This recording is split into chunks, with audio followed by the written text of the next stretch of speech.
I've been reading some comments from our students, and there's a common theme. A big challenge that almost everyone faces. Is it about the limited availability of snacks? That is a great challenge indeed. Haha, not exactly. It's about thinking in English. Or more specifically, the habit of translating everything in their head. Ah, the mental middleman. I see. It sounds inefficient. It is. It slows down their speaking. And it makes conversations feel unnatural. The problem is, translating feels safe for them. It's a way to feel in control. Control can be an illusion. True understanding is about letting go. That's a very wise way to put it. It's like when I taught you to fetch the ball. Ah, I remember that lesson fondly. The ball was yellow. It tasted of victory. Right? In the beginning, you had to think about it. You saw the ball. You looked at me. Then you ran. But now, it's instinct. You see, you run. It's instant. I no longer translate throw into run. The action and the word are one. Exactly. That's the goal for our students.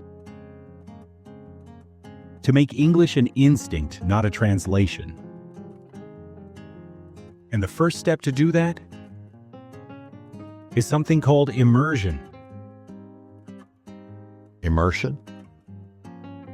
Does that involve a bathtub? Haha, no, not that kind of immersion. I'm talking about surrounding yourself with English. To surround yourself means to put something all around you. So you are in the middle of it. Like how I am surrounded by this quiet room?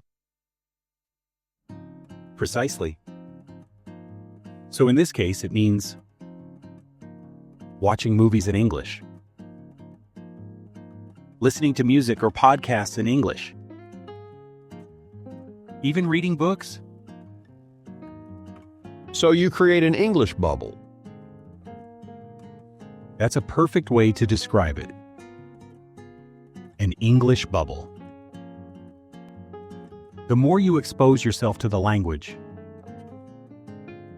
here the phrasal verb expose yourself means to put yourself in a situation where you experience something. So you expose yourself to English. I expose myself to sunshine every morning. It helps my fur shine. Exactly like that. The more you do it, the easier it becomes to think in English. It makes sense. Your brain starts to accept it as normal. Yes, it stops being a foreign language and starts becoming just another language. One that doesn't need a middleman. So creating that English bubble is the first step. But immersion is not just a passive activity. You mean just listening is not enough? My ears are excellent listeners, you know. I know they are. But to really break the translation habit, you need to make it active. And there's a very simple technique for that. It might feel a little strange at first, but it's incredibly effective. I am intrigued. Is it more or less strange than chasing my tail? Haha, probably less strange than that. The technique is to speak out loud. Speak out loud? To whom? To yourself. When you are alone, of course. Or with a very understanding dog. To speak out loud means to say your thoughts, so they can be heard. Not just inside your head. So, like this? I am currently sitting on a comfortable rug. My ears are pointed towards Ed. I am thinking about the concept of strange. Yes, that's perfect. You see what you did? You didn't translate those thoughts. You observed and described directly in English. It felt direct. No middleman required. Exactly. It forces your brain to organize its thoughts, using the English you already know. You can take this one step further. You can think in English during everyday activities. You mean narrate my life? Like a movie voiceover? Precisely. When you're making coffee, or driving or cooking, describe the steps you are taking. For example, right now I could think, I am picking up my tablet. Now I am swiping the screen. I'm going to open an app. I see. So I could think, I am walking towards the kitchen. I anticipate a snack might appear. My hope levels are rising. Haha, yes, that's the spirit. Even simple sentences help. The goal is to make it a habit. A habit of direct experience, not a habit of translation. You've got it.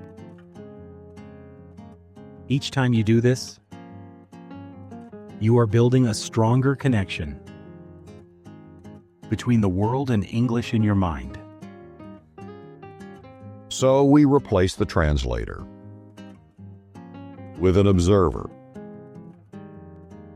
What a perfect summary, Eddy. You replace the translator with an observer. So if you are an observer, you need the right tools. It's not just about activating the language, but also about how your brain makes connections. Connections are important. It's how I know the sound of the fridge opening. Connects to potential cheese. That is a perfect if specific example. And it brings us to the next tool, using images. Instead of connecting an English word to a word in your native language, you should try to connect it to an image. Ah, you want them to think like me. How do you mean? When you say the word park, I don't look for another word. In my mind, I see the green grass. I smell the trees. I feel the excitement of a potential squirrel chase. That is exactly it. That's the mental tool. The word park connects to a feeling, a memory, and a collection of images. It completely bypasses the need for translation. Translation is slow.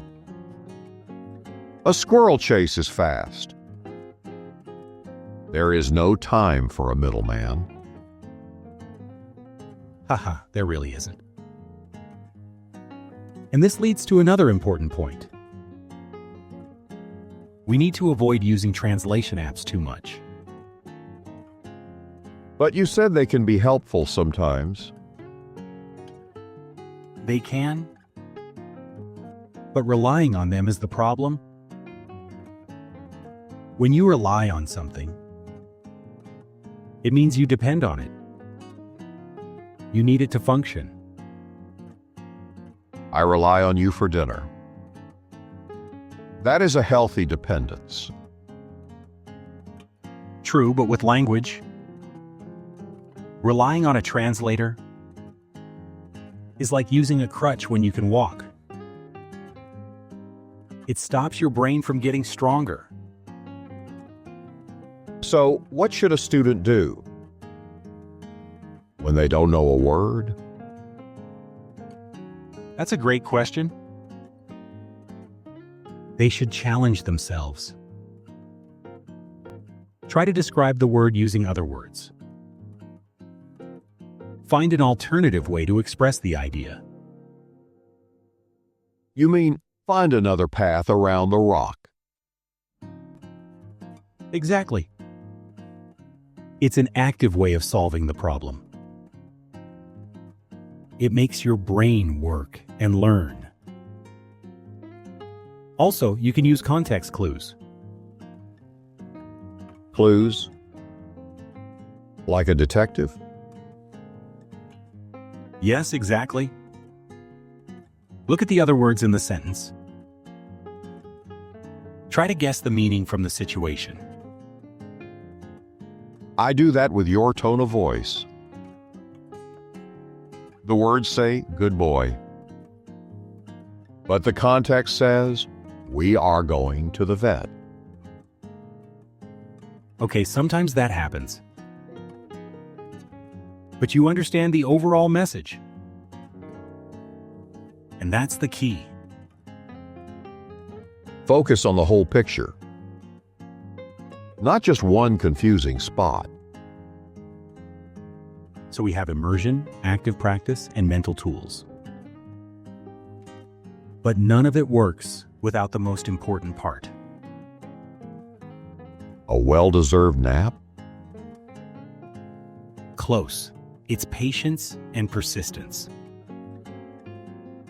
Ah, yes, the slow and steady approach. I am an expert in that. Exactly. Thinking in English is a skill. It takes time and practice to develop. You have to be patient with yourself. A good way to practice this calmly is during the quiet moments of your day.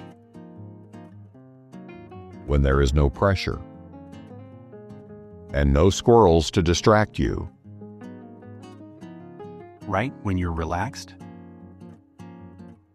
This helps you associate thinking in English with a feeling of calmness, not nervousness. Another great habit is to keep a journal. Write down your thoughts or feelings in English. My journal would be simple. Today I napped. It was good. Then I had a snack. It was also good.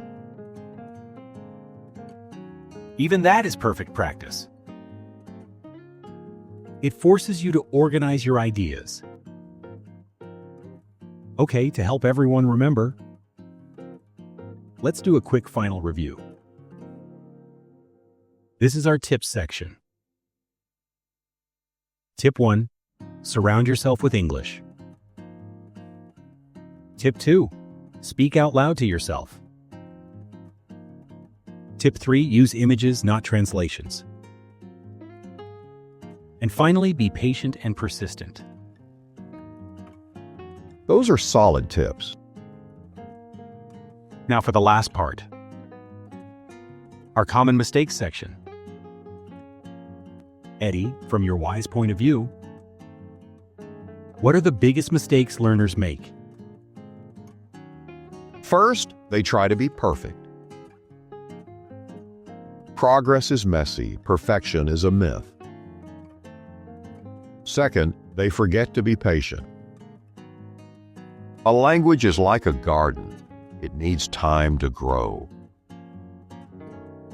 And third, they see mistakes as failure. A mistake is just a sign that you are trying. That's incredibly wise, Eddy. Thank you.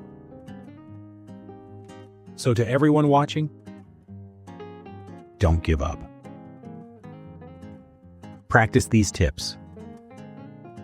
And be kind to yourself in the process.